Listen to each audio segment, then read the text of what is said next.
video, and I think that one of the biggest flaws in the design of this fantastic thing is that it requires an XT60. I think this might be an XT60 instead of an XT30, which is the one that I have mostly.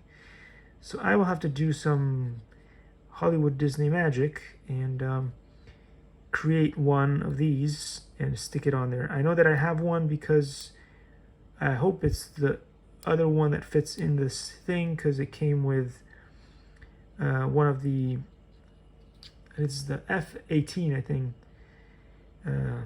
one of those awesome RC planes